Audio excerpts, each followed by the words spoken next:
Hello and welcome back to study with Saurabh YouTube channel. आज के इस वीडियो में हम एक नई सीरीज स्टार्ट कर रहे हैं। आरआरबी रेलवे एनटीपीसी के लिए जो साइंस है वहां से प्रश्न काफी अच्छे लेवल के पूछे जाते हैं। तो हम साइंस की एक सीरीज स्टार्ट करेंगे जिसमें हम सबसे पहले फिजिक्स को देखेंगे। ठीक है। और यह जो लेक्चर होगा वो एनसीईआरटी बेस्ड होगा। 9 to 12, 6, 7, 8 की काफी बेसिक सी चीजें होती है, उतना हम कर लेंगे। ठीक है। बाकी 9 to 12 ही सबसे इंपॉर्टेंट है। और याद रखें कि 11th एंड 12th यहाँ की वही चीजें देखेंगे जो काफी इंपॉर्टेंट होगी और जहां से प्रश्न पूछे जाते हैं। अदरवाइज हम 11 12 की उतनी चीजें नहीं देखेंगे, उतना पढ़ने का समय नहीं है होता है। ठीक है। हम बस जो बेसिक सी चीजें होती हैं जहां से सवाल पूछ लिए जाते हैं उनको देख लेंगे, बाकी नहीं देखेंगे। यह जो हमारा लेक्चर है वो हिंदी और अंग्रेजी दोनों में होगा। आपको जो पीपीटी में जो लिखी हुई भाषा है वो आपको अंग्रेजी में मिल जाएगी और मैं उसको हिंदी में और इंग्लिश में दोनों में एक्सप्लेन कर दूंगा। यह जो वीडियो है इसमें हम सामान्य एक परिचय देखेंगे फिजिक्स का। ठीक है। इसको आप सिलेबस कह सकते हो कि हम इसका सिलेबस को देखेंगे कि कौन कौन से सिलेबस जो है वो हमें पढ़ने हैं। ठीक है। ये ऐसा नहीं है कि ये सिर्फ रेलवे जो एग्जाम है उसके लिए ही इम्पोर्टेंट है। यह जो लेक्चर है वो हर वो एग्जाम के लिए इम्पोर्टेंट होगा जहां पे साइंस से सवाल पूछे जाते हैं। जहां पे भी विज्ञान विषय से सवाल पूछे जाते हैं वहां यह लेक्चर काफी इम्पोर्टेंट होगा। इतना आप करते हो तो आई थिंक 90%, 90 to 95% तक जो क्वेश्चंस होंगे वो आप सही कर पाओगे। ठीक है। मेरा नाम सौरभ सिंह है और चलिए हम जो सिलेबस है उस पर थोड़ी चर्चा कर लेते हैं। तो सिलेबस ऑफ फिजिक्स, फिजिक्स का जो ब्रॉड सिलेबस होता है वो ब्रॉडली इन्हीं पार्टों में डिवाइड किया जाता है। ठीक है। जो फिजिक्स का सिलेबस है उसको ब्रॉडली हम इतने ही पार्टों में डिवाइड करेंगे और इसी को ही हमें विस्तार रूप से पढ़ना होता है। एक एक जो चैप्टर आपको यहाँ पे दिख रहा है ना, वहां उसको काफी विस्तार से पढ़ना होता है। उनमें कई सारे टॉपिक्स होते हैं। जैसे सबसे पहला आ गया मैकेनिक्स। साउंड में भी हमको कई सारे जो है वो अपना जो है वो देखने को मिलता है। उसी तरह से हीट हो गया, हीट, लाइट, इलेक्ट्रिसिटी, मैग्नेटिज्म। उसके बाद मॉडर्न फिजिक्स काफी ब्रॉड चैप्टर है लेकिन हमें वही पढ़ना है जो हमें हमारे लिए इंपॉर्टेंट है। और इसमें एटॉमिक फिजिक्स भी आता है। उसके बाद इलेक्ट्रॉनिक्स आता है। यहाँ से प्रश्न जो है वो आपके कोई भी कम्पिटेटिव एग्जामिनेशन होता है, चाहे वो एसएससी हो, चाहे वो रेलवे हो। ठीक है। चाहे वो रेलवे हो या फिर कोई भी स्टेट पीएससी हो, कोई भी स्टेट पीएससी हो, स्टेट का कोई भी एग्जाम आप ले लेते हो, वहां पे यदि जनरल साइंस के प्रश्न पूछे जाते हैं, फिजिक्स के प्रश्न पूछे जाते हैं तो इस वीडियो से बाहर नहीं जाएंगे। यहां से आप 90 to 95% जो क्वेश्चन है वो कर लोगे इजिली। ठीक है। वो आप आसानी से कर लोगे, यहाँ से आपको कोई भी समस्या नहीं होगी। ठीक है। तो यही पूरा ब्रॉड चैप्टर है। अब इनको कई सारे जो पार्ट हैं, एक एक चैप्टर को उनको डिवाइड किया जाता है। जैसे देखिए मैकेनिक्स है, तो मैकेनिक्स में मैंने आपको क्या बताया कि ये कई सारे जो पार्ट्स हैं उनमें डिवाइड होते हैं मैकेनिक्स। तो सबसे पहला आता है unit and measurement. Unit and measurement, इनमें हम यूनिट्स को पढ़ते हैं, इनमें हम मेजरमेंट करने का कौन कौन सा तरीका है उसको पढ़ते हैं। ठीक है। हम सीजीएस यूनिट को पढ़ते हैं, हम एफपीएस यूनिट को पढ़ते हैं, हम एसआई यूनिट को पढ़ते हैं। एसआई यूनिट कब इंट्रोड्यूस हुआ यह सवाल जो है वो एनटीपीसी में पूछा गया है। तो यही सब चीजें यहाँ पे पढ़ी जाती हैं। उसके बाद मोशन आ जाता है। तो मोशन में भी आपको न्यूटन्स के लॉ पढ़ने होते हैं। मोशन क्या है ये पढ़ना होता है आपको। बस 2D मोशन ही आपको करना है, नॉट 3D मोशन हम नहीं करेंगे। ठीक है। 3D मोशन नहीं करेंगे। तो ये मोशन हो गया। मोशन के बाद आता है मोशन मतलब गति। उसके बाद आता है वर्क, एनर्जी, पावर। ठीक है। कार्य, कार्य, कार्य हो गया, शक्ति हो गया, ऊर्जा हो गया। तो ये मैकेनिक्स के अंदर ही आता है। उसके बाद ग्रेविटेशन है। ग्रेविटेशन में न्यूटन्स के लॉ पढ़ने होते हैं। उसके बाद यहाँ पे मोशन में भी लॉ पढ़ने होते हैं। मोमेंट ऑफ इनर्शिया आप पढ़ते हो, आप मोमेंटम पढ़ते हो, हर चीज, लिफ्ट में कोई व्यक्ति नीचे ऊपर जाता है, वो कैसे होता है वो पढ़ते हो आप। तो हर चीजें यहीं पे करी जाती है मोशन से संबंधित। उसके बाद mechanical properties of solid and fluid. Solid and fluid का क्या, जैसे इलेक्ट्रिसिटी क्या होती है, ठीक है। आप किसी चीज को दबाते हो, ये कोई ऑब्जेक्ट है, इसको आप यदि यहाँ से प्रेस कर रहे हो, तो ये प्रेस आखिर क्यों हो जाता है, ये प्रेस आखिर क्यों हो जाता है, इसका स्ट्रक्चर इस टाइप से क्यों हो जाता है, जब आप यहाँ पे प्रेशर लगाते हो, ठीक है। तो ये इलास्टिसिटी हो गई। वेस्कोसिटी क्या है, ठीक है। श्यानता आप पढ़ते हो ना हिंदी में, श्यानता, शानता। तो ये सब क्या है, इन सब चीजों को यहाँ पे पढ़ते हैं। उसके बाद ऑसिलेशन में हम सिंपल हार्मोनिक मोशन को सिर्फ करेंगे, ठीक है। एसएचएम सरल आवर्त गति, झूले पर कोई व्यक्ति जो है, एक झूला लगा हुआ है, ठीक है, एक झूला लगा हुआ है, उस पे झूलने वाला कोई व्यक्ति खड़ा हुआ है, ठीक है। अब उस व्यक्ति के जो सिंपल हार्मोनिक मोशन है वो कितना जाता है, ठीक है। एक व्यक्ति जो है उसका सिंपल हार्मोनिक मोशन कितना जाता है, इधर वो कितना जाता है, इधर वो कितनी दूर तक जाता है, तो उसका पूरा ये सिंपल हार्मोनिक मोशन हो गया। अब इसमें क्या इफेक्ट पड़ता है, अब वो व्यक्ति खड़ा हो जाएगा झूले पे, तब क्या इफेक्ट पड़ेगा, तो ये सब चीजें यहाँ से प्रश्न पूछे जाते हैं ऑसिलेशन से। तो ये पूरा मैकेनिक्स हो गया। अब दूसरा जो हो गया वो साउंड हमें करना है, ठीक है। दूसरा जो यहाँ सबसे इंपॉर्टेंट है वो कौन सा करना है, तो इंपॉर्टेंट सबसे ज्यादा साउंड करना है। तो साउंड में क्या है, तो साउंड में हम वेव मोशन को पढ़ेंगे, ठीक है, ठीक है। वेव मोशन, वेव मोशन कहने का अर्थ कि तरंग गति, तरंग गति, ठीक है। वेव कैसे मूव करता है, जैसे आप रस्सी को ऐसे उछालो तो इस तरह से मूव करता है ना, तो वेव कैसे मूव करता है, कुछ वेव्स होती है जो इस तरह से मूव करती है, ठीक है। तो वेव कैसे कैसे मूव करता है, वेव्स के क्या क्या टाइप्स होते हैं वो सबको देखेंगे, ठीक है। उसके बाद हम साउंड वेव को देखेंगे। जब टाइप्स देख लेंगे तो बेसिकली हमारा चैप्टर है वो साउंड है, तो हम साउंड वेव को देखेंगे कि साउंड वेव कौन सा वेव है, ट्रांसवर्सल है, ठीक है। तो ये हम देखेंगे। उसके बाद जब साउंड के वेव को देख लिए तो उसके बाद हम इसमें स्पीड ऑफ साउंड को देखेंगे कि साउंड की स्पीड है वो डिफरेंट डिफरेंट मीडियम में क्या होती है, इसकी स्पीड जो है वो वाटर में क्या होती है, इसकी स्पीड ग्लास में क्या होती है, इसकी स्पीड जो है वो मेटल में क्या होती है, आयरन में क्या होती है, टंगस्टन में क्या होती है, इसकी स्पीड जो है वो सी वाटर में क्या होती है। यह सब सवाल जो है वो पूछा जा है, एग्जाम में सब पूछा गया है। तो इन सबको करेंगे। उसके बाद कैरेक्टरिस्टिक ऑफ साउंड वेव। अब जो साउंड वेव है उसके कई सारे कैरेक्टरिस्टिक है। जैसे आप एक रूम में बैठे हुए रहते हो, आपका रूम पूरा पैक रहता है, लेकिन फिर भी बाहर से कोई आवाज होती है, बाहर से कोई आवाज होती है, कोई साउंड होती है, वो आखिर आपको क्यों पता चल जाता है, तो आपके घर में होती है खिड़की लगी हुई, आपके घर में होती है खिड़की और दरवाजा, आपके घर में खिड़की और दरवाजा है, तो इसी खिड़की से आखिर वो क्यों पहुंच जाता है, या टकरा के ऐसे ऐसे ऐसे करके क्यों पहुंचता है, इसका क्या है, ठीक है। तो इसके कैरेक्टरिस्टिक को पढ़ेंगे हम, ठीक है। इसके क्या क्या गुण है उसको पढ़ेंगे। जिन एम्पलीट्यूड को पढ़ना है, इसमें हमने वेवलेंथ को पढ़ना है, फ्रीक्वेंसी को पढ़ना है, एंड टाइम एंड पीरियड को पढ़ना है। एम्पलीट्यूड मतलब आयाम हमको पढ़ना है, हमको तरंगदैर्घ्य पढ़ना है, हमको आवृत्ति पढ़नी है, हमको टाइम पीरियड पढ़ना है, ठीक है, आवर्त काल हमें पढ़ना है।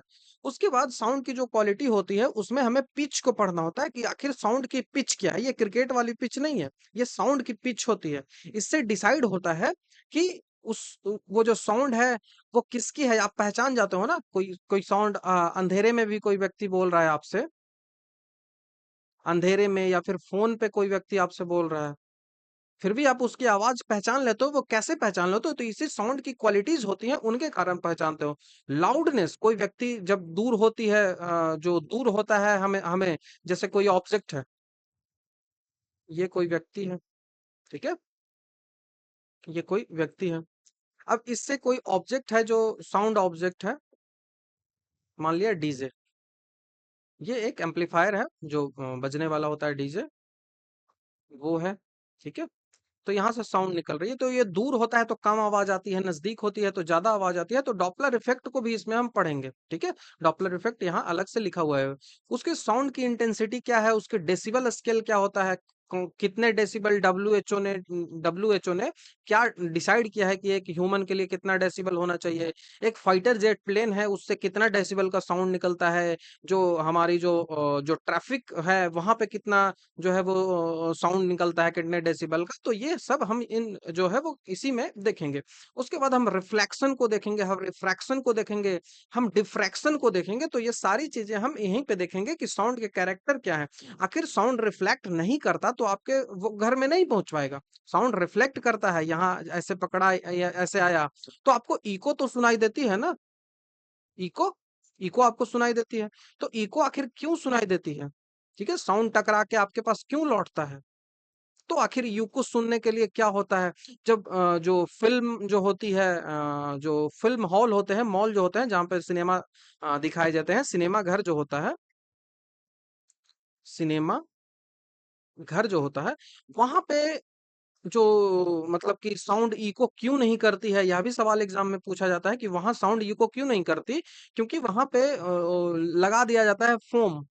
वहां पे छोटे छोटे छेद छोड़ दिए जाते हैं जिनमें साउंड जो है वो एब्जॉर्ब कर लेता है, इस कारण से वहां इको नहीं होता। तो इन सारी चीजों को हम पढ़ेंगे। उसके बाद हार्मोनिक क्या होता है, रेजोनेंस क्या होता है, इसको पढ़ेंगे। रेजोनेंस जो कदम ताल से सेना चलता है, तो आप देख सुने होंगे कि अमेरिका में एक पुल तक टूट गया था। तो रेजोनेंस क्या होता है उसको हम पढ़ेंगे। हार्मोनिक क्या होता है उसको पढ़ेंगे। एप्लीकेशन ऑफ साउंड्स को पढ़ेंगे कि साउंड का क्या क्या एप्लीकेशन है, उन सब चीजों को हम इस चैप्टर में पढ़ेंगे। अब हमारा जो तीसरा चैप्टर आता है वो आता है हीट। तो हीट हमारा जो तीसरा चैप्टर है वो कौन सा है? तो तीसरा चैप्टर हमारा हीट आता है। तो हीट में क्या क्या चीजें हमको देखनी होती है? तो हीट में हमें देखना है कि हीट एंड टेम्परेचर। ठीक है, हमको देखना है हीट में हीट एंड टेम्परेचर, उष्मा एंड ताप, उष्मा एवं ताप की हीट क्या है, टेम्परेचर क्या है। उसके बाद हमें स्पेसिफिक हीट देखनी है कि व्हाट इज स्पेसिफिक हीट। उसके बाद हीट का इफेक्ट क्या क्या होता है वो हमें देखना है, कौन कौन सी हीट होती है। कोई जो ऑब्जेक्ट है, कोई ऑब्जेक्ट है, वो हीट आखिर कैसे कर जाती है। आपने देखा होगा कि आपके घर में इंडक्शन चूल्हा होता है, तो वो बिना कांटेक्ट में आए हुए गर्म हो जाती है। आपने देखा होगा कि आपका जो आप चाय बनाते होंगे तो आपका जो बर्तन होता होगा वो धीरे धीरे मतलब धीकता हुआ चला आता है। ठीक है, धीरे धीरे हीट होता हुआ चला आता है। आप यहाँ पे फ्लेम लगा के गैस का बैठे हुए हो, आपका गैस का फ्लेम जो है वो यहाँ पे है, लेकिन धीरे धीरे ये जो बर्तन है इसका डंटी भी जो है वो हीट होके हीट हो जाता है। ठीक है, हीट होकर यहाँ टेम्परेचर फॉलो फॉलो करने लगता है, हाई टेम्परेचर से लो टेम्परेचर की ओर। तो ये क्यों करता है, और इन सबको हम कारण को यहाँ पे देखेंगे। ट्रांसफर ऑफ हीट वहीं पे पढ़ना है। उसके बाद ट्रांसफर ऑफ हीट करने का कौन कौन से तरीके होते हैं। ठीक है, ट्रांसफर ऑफ हीट के कौन कौन से तरीके होते हैं उन सबको यहाँ पे देखना होता है। जैसे कि कंडेंसन हो गया, कंडक्शन हो गया, इंडक्शन हो गया, रेडिएशन हो गया। ठीक है, रेडिएशन हो गया, जैसे सूर्य का प्रकाश जो आता है वो पृथ्वी पे रेडिएशन के थ्रू आता है, तो वो पृथ्वी को गर्म नहीं करता। ठीक है, वो पृथ्वी को गर्म करता है, अपना जो उसका माध्यम होता है, उसका मीडियम जो होता है उसको वो गर्म नहीं करता है। तो ये सब चीजें हम पढ़ेंगे। उसके बाद emission and absorption of radiation. Radiation का जो है वो इमिशन कैसे होता है, निकलता कैसे है, उसका एब्जॉर्प्शन कैसे होता है, उसको ग्रहण कैसे किया जाता है, इन सब चीजों को देखेंगे। उसके बाद गैस का जो डिफ्यूजन होता है उसके बारे में देखेंगे कि आप अगरबत्ती जला के रखते हो घर में, आप एक कोने में अगरबत्ती जलाते हो तो वो कैसे फैल जाती है हर जगह। तो डिफ्यूजन को हम देखेंगे। स्टेट जो चेंज होता है उसको हम देखेंगे कि सॉलिड से कोई चीज लिक्विड में कैसे बदल जाती है, लिक्विड से कोई चीज जो है वो सॉलिड में फिर से क्यों हो जाती है, वो फिर वो गैस में क्यों चेंज हो जाती है। ये सब चीजों को देखेंगे। लेटेंट हीट को हम देखेंगे, गुप्त ऊष्मा को देखेंगे कि रोटी जब बनाते हो तो रोटी के अंदर का जो ऊष्मा होता है वही लेटेंट हीट कहलाता है।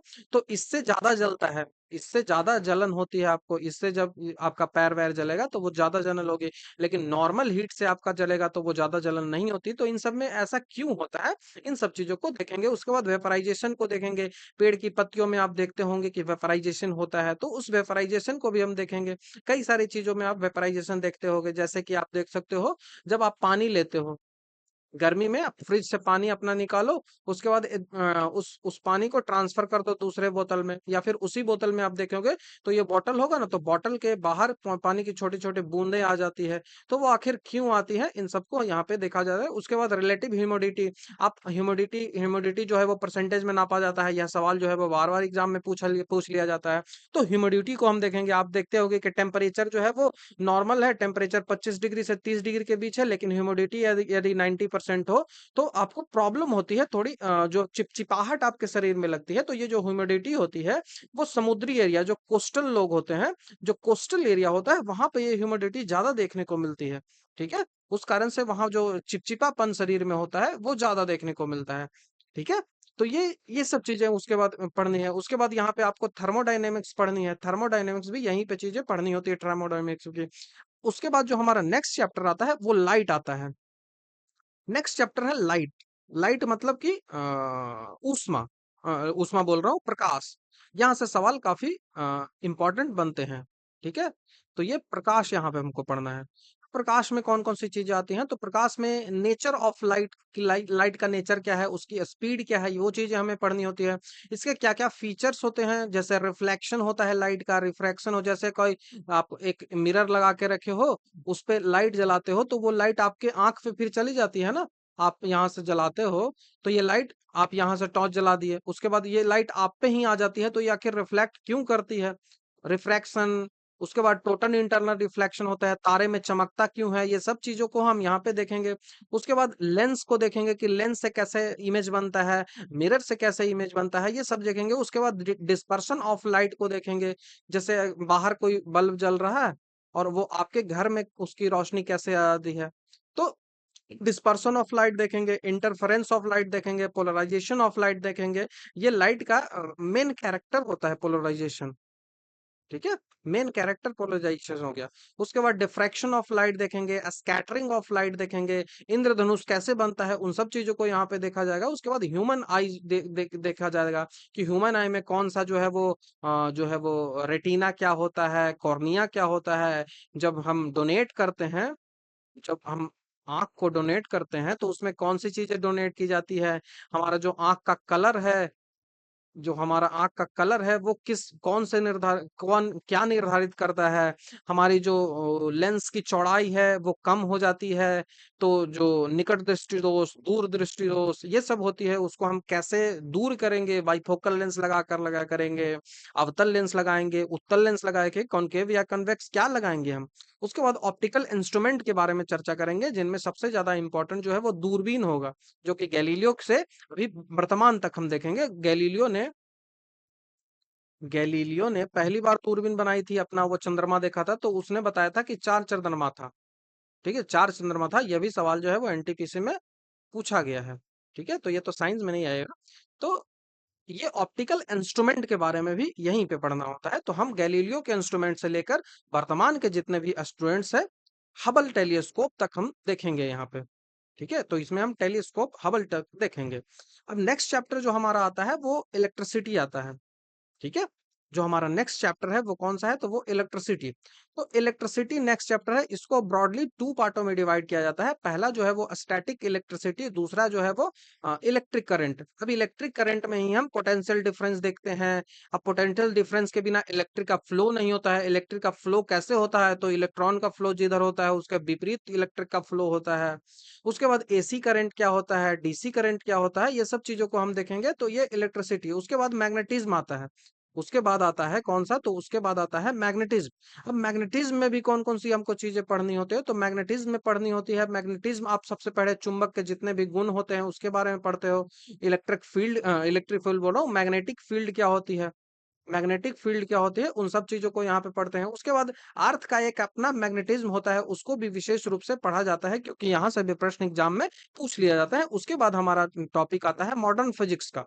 उसके बाद आता है modern physics and atomic physics. Modern physics में सबसे पहले हम एटॉमिक जो फिजिक्स है उसको देखते हैं। यहाँ पे हम बेसिक से जो पार्टिकल्स होते हैं, इलेक्ट्रॉन, प्रोटॉन, न्यूट्रॉन, उनको तो हम हमेशा केमिस्ट्री में देखते ही हैं। उसके बाद इसमें एलिमेंट्री पार्टिकल्स भी हम देखते हैं, पॉजिट्रॉन हो गया, पाई मेसॉन हो गया, ये सब चीजें भी है, उनको भी देखते हैं। न्यूक्लियर फिजिक्स को यहाँ पे देखा जाएगा, जो न्यूक्लियर फिजन है, हाइड्रोजन बम कैसे तैयार होता है, जो एटॉमिक बम कैसे तैयार होता है, उन सब चीजों को यहाँ पे देखा जाता है। एंड द लास्ट चैप्टर हमारा आ जाएगा वो इलेक्ट्रॉनिक्स आ जाएगा। जो हमारा लास्ट चैप्टर होगा वो इलेक्ट्रॉनिक्स होगा। इलेक्ट्रॉनिक्स में हमको कौन कौन सी चीजें पढ़नी होती है, तो यहाँ पे हमको कैथोड रे पढ़ना होता है, कैनाल रे पढ़ना होता है। What is cathode ray, what is canal रे, इनके एप्लीकेशंस क्या होते हैं, इनके एप्लीकेशंस क्या होते हैं, यह सवाल सबसे अधिक पूछा जाता है। इनको देखेंगे, फोटो इलेक्ट्रिक इफेक्ट देखेंगे। फोटो इलेक्ट्रिक इफेक्ट हम जो आइंस्टाइन ने दिया था, इनके लिए इन्हें नोबेल भी मिला था। तो ये सब चीजें हम देखेंगे, क्योंकि इनको थ्योरी ऑफ रिलेटिविटी के लिए नहीं मिला था। थ्योरी ऑफ रिलेटिविटी के लिए इन्हें जो ई बराबर एम सी स्क्वायर होता है ना, ई बराबर एम सी स्क्वायर, उसके लिए इन्हें नोबेल नहीं मिला था, इन्हें फोटो इलेक्ट्रिक इफेक्ट के लिए मिला था। ठीक है, तो ये हो गया। उसके बाद डायोड देखेंगे, ट्रायोड देखेंगे कि डायोड आखिर बैटरी कैसे बनाई जाती है, ट्रायोड कैसे बनाई जाती है। हम सेमीकंडक्टर को देखेंगे कि सेमीकंडक्टर के क्या क्या इंपॉर्टेंट है। हमें सुपर कंडक्टर को भी देखना है कि सुपर कंडक्टर आखिर क्या होता है। जब रेसिस्टेंस जब रेसिस्टेंस जिसका ओम से हम डिनोट करते हैं, तो ये रेसिस्टेंस है वो जीरो लेवल पे आ जाता है, जो कि पॉसिबल नहीं है, तो उसको सुपर कंडक्टर बोल सकते हैं। उस ट्रांजिस्टर क्या होता है, जो कंप्यूटर में भी यूज होता है, और ट्रांजिस्टर के काफी अधिक यूज है।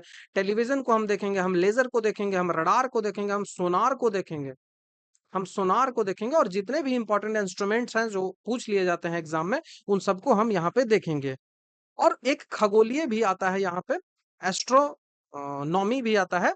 तो एस्ट्रोनॉमी में हम उन चीजों को नहीं देखेंगे, क्योंकि वो ज्योग्राफी में देख लिया जाएगा। ठीक है, ज्योग्राफी में वो मैं आपको करवा दूंगा। तो साइंस के फिजिक्स में हम इतने ही चैप्टर्स को देखेंगे, और इसके बाद आपका जो पूरा का पूरा सिलेबस है साइंस का, वो समाप्त हो जाएगा। और इसमें हम नाइन्थ, टेंथ, 9th से लेकर 12th तक की जो चीजें हैं, जो आपके एग्जाम में किस लेवल के प्रश्न पूछे जाते हैं, उसके अकॉर्डिंग हम देखेंगे। क्योंकि आपके एग्जाम में लेवल जो होता है प्रश्न का, वो काफी अधिक होता है। ठीक है, नॉर्मल एग्जाम का लेवल यदि यहाँ होता है, तो रेलवे एग्जाम का लेवल यहाँ होता है। ठीक है, रेलवे एग्जाम के साइंस का लेवल यहाँ होता है। पहले ऐसा नहीं था, ये नॉर्मल एग्जाम हो गया। लेकिन रेलवे का जो एग्जाम हो गया, उसका लेवल साइंस का यहाँ होता है। ठीक है, साइंस काफी टफ यहाँ पे पूछी जाती है, काफी कंसेप्चुअल चीजें यहाँ पे पूछी जाती हैं।